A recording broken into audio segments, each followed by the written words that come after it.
Après 3 semaines sans être allé au cinéma, je me retrouve à aller voir Nous les Leroy. Est-ce que c'était vraiment une si bonne idée que ça?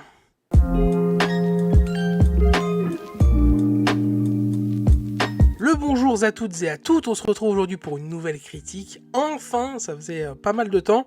Et on se retrouve avec le premier film de Flaubert, du coup, que vous avez sûrement entendu parler. Si vous suivez un petit peu le YouTube Gang, on entend souvent parler de cet homme qui a beaucoup servi lors de certains scénarios pour des courts-métrages de grands youtubeurs. Et là, il se retrouve du coup à la réal et au scénar aussi, même je crois, de son premier film, du coup, Nous les Leroy. C'est une comédie française, une comédie un peu dramatique, familiale entre guillemets, où du coup Sandrine Leroy annonce à son mari Christophe qu'elle veut divorcer, leurs enfants ont bientôt l'âge de quitter la maison. Dans une opération de la dernière chance aussi audacieuse qu'invraisemblable, Christophe organise un week-end pour sauver son mariage. Un voyage passant par les endroits clés de la famille Leroy. Alors, qu'on se remette un peu dans le contexte avant de parler du film, ça fait 3 semaines que j'ai pas été au cinéma. Je vous avoue que les derniers films qui étaient en salle et qui sont en salle ne me hype pas plus que ça. Il y a un des films que je vous avais présenté pour les 2 prochaines propositions qui étaient Pas de vague ou Godzilla. Godzilla X Kong, j'avais vraiment la flemme parce que je déteste du coup ce genre de trucs. Les trucs avec des gros monstres, j'aime pas ça. Même si King Kong et Godzilla, c'est quand même les 2 plus gros monstres incroyables et historiques du cinéma. J'ai beaucoup de mal avec ce qu'ils ont fait ces derniers temps. C'est pas impressionnant, c'est pas incroyable. C'est voilà, tout ce Monsterverse, je suis pas fan du tout en fait. J'irai peut-être le voir, on sait jamais. Parce qu'il paraît, il marche beaucoup aux States. Alors ça me fait rire. Aux States, Godzilla X Kong, ça marche beaucoup. Mais alors Babylone, il y a un an, ça marche pas. Les Américains, franchement, craignos. Ou alors avec Pas de vague, film français avec François Civil. J'avais vraiment envie d'aller voir ce film. Mais au final, je me suis retrouvé à aller voir ce film avec un pote et mon frère. Et on n'y attendait pas grand-chose. Juste, on savait que c'était le film de Flaubert. Donc la pub a bien marché auprès de YouTube. Je pense que sinon, on serait jamais allé voir ce film. C'est avec José Garcia, Charlotte Gainsbourg. Et au final, c'était pas si mal, hein. C'était bien, c'était pas incroyable, c'était pas fou. Lui, mon frère, a beaucoup aimé. Et le pote avec qui j'y suis allé, lui, a adoré. Le film lui a parlé de fou, ça l'a vraiment touché. Mais voilà, on rentre dans une vie familiale à 4 où la femme demande la séparation et du coup, le père, un peu aigri, essaye d'empêcher ça. Et les enfants, c'est des ados, ils sont un peu perdus, ils sont paumés, ils savent pas comment se positionner. Donc c'est un film sur lequel on peut vachement s'identifier pour certains et un peu moins pour d'autres, et c'était un peu mon cas. J'ai eu du mal un peu à m'identifier dans le film, j'ai eu du mal à rentrer dedans. Le film est assez drôle en vrai, il y a des vannes qui marchent beaucoup, on sent vraiment que c'est un réal jeune qui a fait ça, nous on a pas mal rigolé. On était quelques-uns dans la salle et on sentait que les autres derrière c'était un peu des darons, des daronnes, et ça rigolait moins que nous quand même. On sent quand même qu'il a vachement les codes pour faire rire un peu les jeunes. C'est une comédie française qui est très familial et qui va être acté pour n'importe quelle tranche d'âge. Parce que voilà, je dis pas que non plus les gens qui étaient derrière nous ne rigolaient pas, mais ça rigolait moins que nous. Donc voilà, ça va surtout toucher certains d'entre nous, surtout que, comme on l'a vu, on a certains guests qui sont vraiment super. On y retrouve Le Caplin, Jérôme Niel, Simon Astier, Adrien Méniel, Justine Le Potier, donc plein de gens que vous êtes habitués un peu à voir si vous suivez de loin un peu le YouTube Game ou pas. C'est des gens qui sont vachement impliqués là-dedans. Et d'autres aussi vachement aussi un peu sur la télé que vous pouvez surtout connaître. Mais voilà, le gros point avant d'attaquer un peu plus techniquement le film, c'est que il y a eu 2 choses sur lesquelles j'ai eu du mal à m'identifier. La première chose, évidemment, comme je l'ai dit avant, c'est par rapport à l'histoire, par rapport à notre vécu. Est-ce qu'on arrive à s'identifier ou pas dans le film? Est-ce que ça suffit ou pas? Voilà, moi je ne me suis pas identifié, mais ça m'a suffi quand même à apprécier un minimum le film.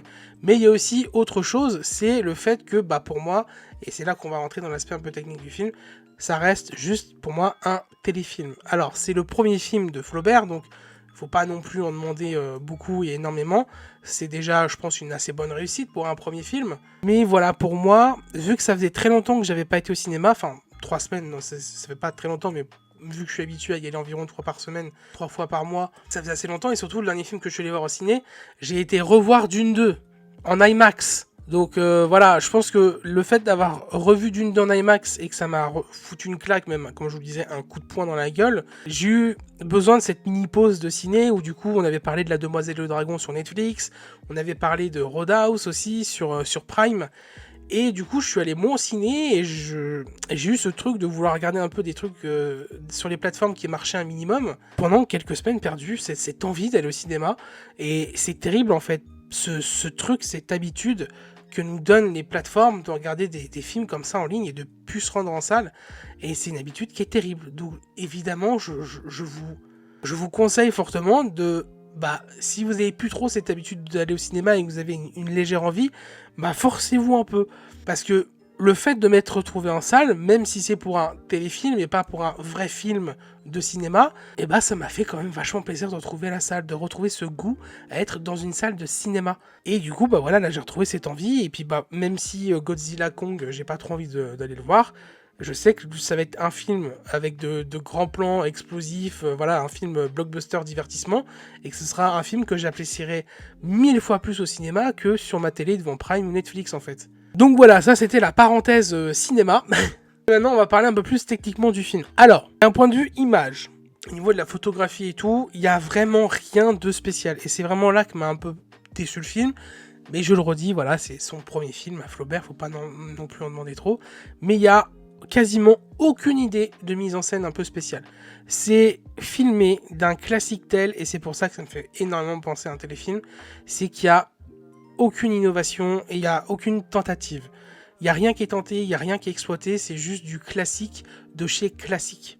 Donc du coup, vu qu'on veut pas apporter du coup ce gros apport à l'image, il faut du coup que autre chose soit bon pour qu'on soit à fond dans le film. C'est évidemment les personnages, le scénario, et on va y revenir après. On va passer rapidement sur le son, les musiques. C'était pareil, un classique total. C'était, donc quand je dis que c'est du classique, ça veut pas forcément dire que c'est nul, hein, ça veut juste dire que c'est comme n'importe quel film qu'on pourrait voir à la télé, c'est pas un navet, c'est pas une bouse, pas du tout, c'est un film qui se regarde. Voilà, moi si je dois faire rapidement un truc, le film je mettrais 6 sur 10. 5, voir un film moyen au cinéma, je l'ai déjà dit peut-être, mais voir un film moyen au cinéma, un 5, ça vaut pas le coup. 6, c'est un film correct, c'est le minimum pour qu'on puisse aller voir ça au cinéma. C'est ce que je donnerais à ce film, alors que pourtant mon frère et mon pote, eux, leur ont donné des notes beaucoup plus hautes, hein, du 7, 8, voire même du 9. Mais voilà, c'est à tel point le film nous a aussi touché, c'est subjectif aussi, le cinéma, un minimum.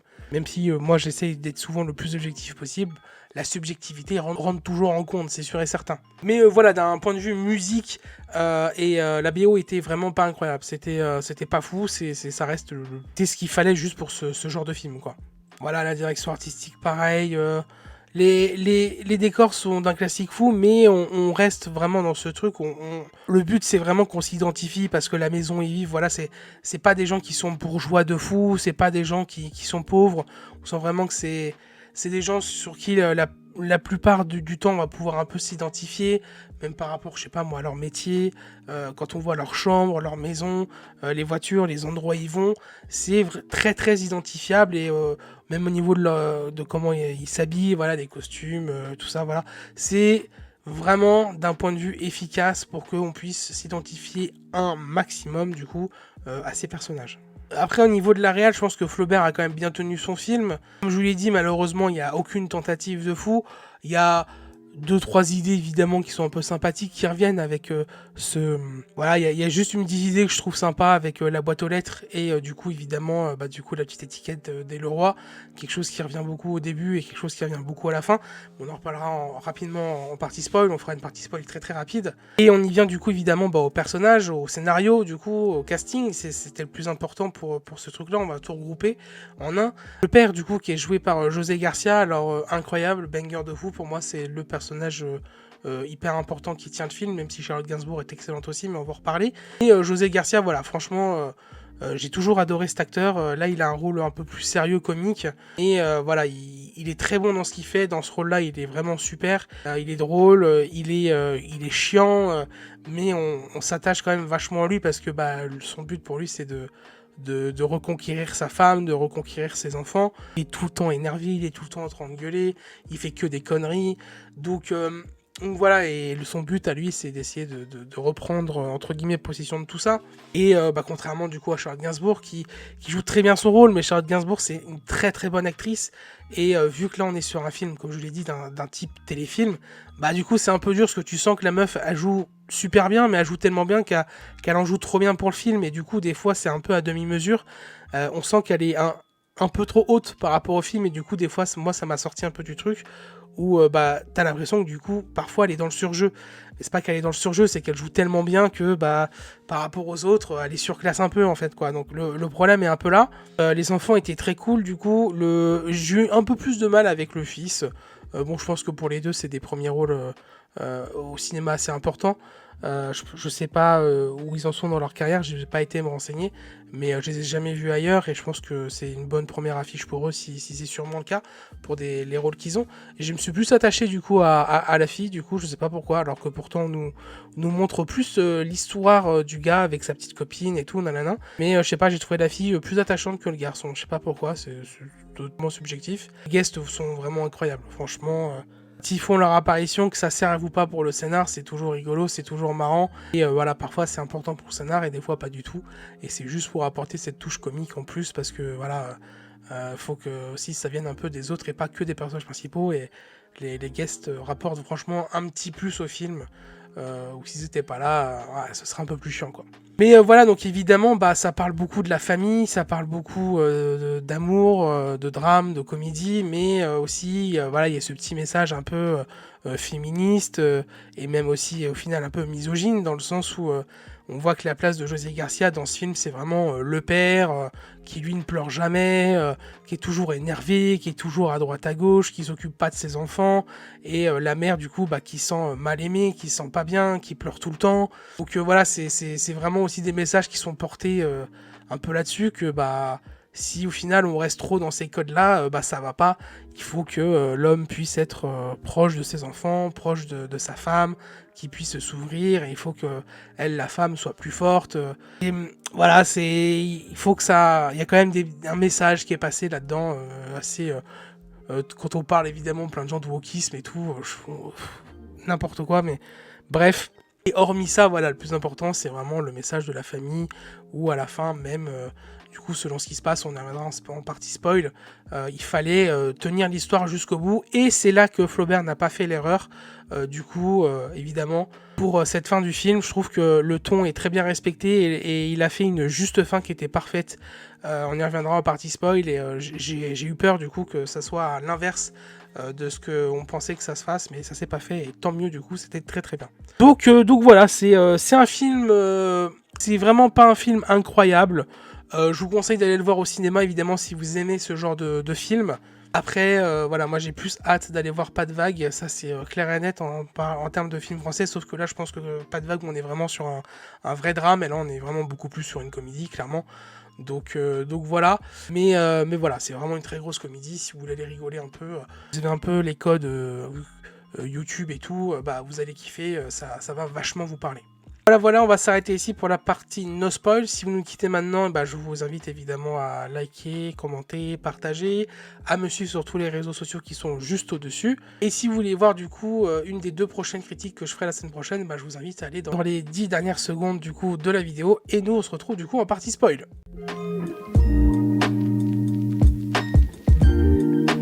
Alors, la partie spoil, ça va être très très très rapide. Je voulais juste qu'on revienne sur la fin du film, où j'avais très très très peur que du coup José Garcia arrive à reconquérir le cœur de sa femme et un peu de ses enfants, pour qu'au final ils puissent se rabibocher et revivre tous les 4 ensemble. J'avais très peur que ça finisse comme ça, en espèce de happy end, et je voulais pas du tout que ça soit une happy end. Je voulais que ça se finisse entre guillemets bien, que José Garcia il l'accepte du coup, et que du coup Charlotte Gainsbourg puisse aller vivre sa vie elle ailleurs, et qu'ils puissent continuer à vivre leur vie de famille comme des parents divorcés. Voilà, aujourd'hui il y a plus de 50% des gens qui divorcent en France, donc c'est dans les codes maintenant, c'est comme ça, c'est dans les mœurs. Et j'avais vraiment peur de ça, et ils ne l'ont pas fait, tant mieux. Du coup je vous disais, ce plan qui est pour moi le plus important et le plus iconique du film, c'est le plan au début où voilà, on voit vraiment la boîte aux lettres avec marqué les Leroy. Et à la fin, du coup, bah, quand elle déménage, quand elle part, elle prend bien cette étiquette des Leroy, et au lieu de l'acheter ou je sais pas quoi, elle le garde dans son portefeuille. On nous montre plusieurs fois ce plan-là. José Garcia refait lui son étiquette, évidemment, juste à son nom. Mais voilà, c'est important que voilà, pour elle, même si le film se finit, que la famille se sépare, on reste quand même sur une clôture de c'est le film des Leroy, c'est la famille des Leroy. Et au final, José Garcia, il a accepté, il est devenu beaucoup plus proche de ses enfants, et c'est ce qu'il faut, et le fait que du coup maintenant il va être célibataire, bah, il va beaucoup plus s'en occuper, etc., etc., etc. Et elle va pouvoir vivre sa vie seule, et plus heureuse évidemment, parce qu'elle était trop triste du coup dans son couple. Donc voilà, ils vont tous finir au final plus heureux, même si ça va être beaucoup plus dur pour José Garcia, mais c'est comme ça. Et la vie, malheureusement. Donc voilà, c'était vraiment la fin qu'il fallait faire, et ça aurait été vraiment naze que ça finisse sur happy end. Donc bah voilà, je pense que j'ai rien d'autre à dire sur ce film. Moi je vais vous laisser ici. Évidemment, comme d'habitude, je vous invite à liker la vidéo, c'est hyper important et ça vous prend qu'une petite seconde. De commenter, alors là, un petit commentaire, ça me ferait évidemment encore plus plaisir, dans le sens où, de 1, est-ce que vous avez envie d'aller voir ce film au cinéma, oui ou non, et de 2, si vous l'avez vu, est-ce que vous avez réussi à vous identifier à ce film ou pas, parce que moi j'ai eu quand même vachement de mal. Je vous invite évidemment à me suivre sur tous mes réseaux juste au-dessus, et surtout, comme je vous l'ai dit, voilà, likez, commentez, partagez, c'est le plus important, et on se retrouve du coup très très bientôt pour une de ces 2 prochaines critiques. Ciao ciao!